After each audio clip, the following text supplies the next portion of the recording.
Okay, graad 11, ek gaan nie vandag vir julle huiswerk gee nie, so this is just going to be a short lesson on friction, and then tomorrow when you're back in class, we can talk about it some more. So, we started with friction yesterday in class, and it is important for you to know that friction depends on two different things. It depends on the normal force, which we call Fn, and it also depends on the type of surface. So met ander woorde, hoe grover die oppervlakte is, hoe meer gaan die wrywing natuurlik wees. Okay, so daai is die twee goeters en ons gaan spesifiek vandag kyk na die normaalkrag se verhouding teenoor wrywing. So this is very important. The more the normal force is, the higher the friction will be. In other words, we call them directly proportional to one another.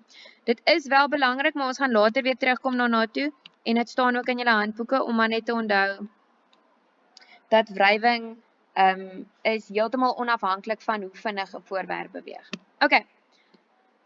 So these pictures are in your books. I just want you to quickly look at them as I walk through them again, and then we'll talk about some calculations tomorrow. Die belangrike ding om te verstaan is wanneer hierdie boksie op hierdie oppervlakte lê, dan beweeg hy nie op of af nie. Onthou, ons kyk nou net na beweging in hierdie een as, so net in hierdie geval in die y-as. So wat hier gebeur is, hy het 'n afwaartse krag wat sy gewig is, en dan het hy 'n opwaartse krag wat sy normaalkrag is. Want onthou altyd as iets op 'n oppervlakte lê, dan beteken dit hy het 'n normaalkrag. So if we draw the free body diagram for this, we will have Fg downwards, and in the opposite direction, I will have Fn. En hierdie twee kanselleer mekaar geheel en al uit. In other words, they are equal to one another but in opposite directions. We are not going to worry about the direction at the moment. I just want you to see that for an object standing still on a surface, I have that the magnitude of the normal force will be equal to the gravitational force of that object.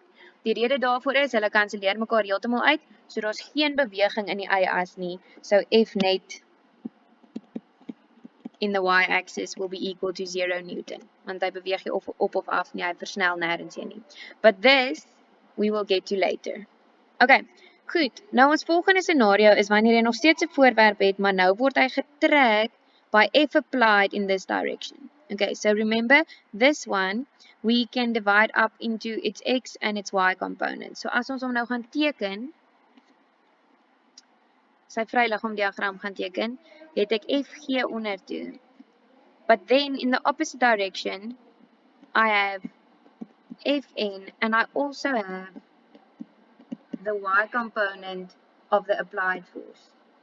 Hierso het ons nou natuurlik Fx en in die teenoorgestelde rigting wrywing. But I'm not worried about those two at the moment. Die enigste ding waarna ek wil kyk is hierdie ene. So I'm just looking at those three forces.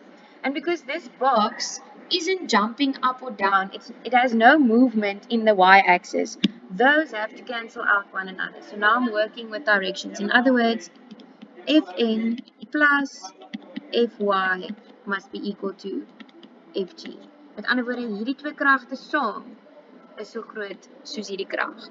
So you'll see that I drew my arrow slightly shorter than this one at the bottom, om dit vir julle aan te toon. Maar hierdie les gaan spesifiek oor normaalkrag. So what I do then is I just make that the object of my equation. Okay, met ander woorde, in hierdie geval kom ons uit by die normaalkrag sal so groot wees soos sy gravitasiekrag minus die y-komponent. Later on we'll get to components in the x-axis as well, but I want you to just ignore that for now. We are only focusing on the normal force. Okay, in hierdie geval het ek nou 'n krag wat afdruk op hom. So if I draw my free body diagram, once again I have Fg and I have Fn. And then I have this force acting in like this. But remember, we don't draw it like that. We draw it away from, so it'll be here, onthou julle mag hierdie ene inteken nie, which I then break up into its x component and its y component. Okay, en dan gaan weer wrywing ook wees. But once again, I'm focusing only on this x. So met ander woorde, Fn is gelyk aan FG plus FA. And that's what you need to get to. Okay, in this case, we then say we know FG is directly downwards, but we are going to break it up into Fn is upwards, and then instead of doing this one, we break it up into FG perpendicular and FG parallel. I'm only looking at these two. Weer eens gaan daar wrywingkrag is in 'n teenoorgestelde rigting, maar ons worry nie nou oor hom nie. So in this case, Fn is not equal to Fg, but it is equal to the perpendicular component of Fg. Okay, so graad 11 gaan kyk maar net mooi na daai, hulle is in julle boeke ook uitgesit en dan gesels ons môre verder oor hulle.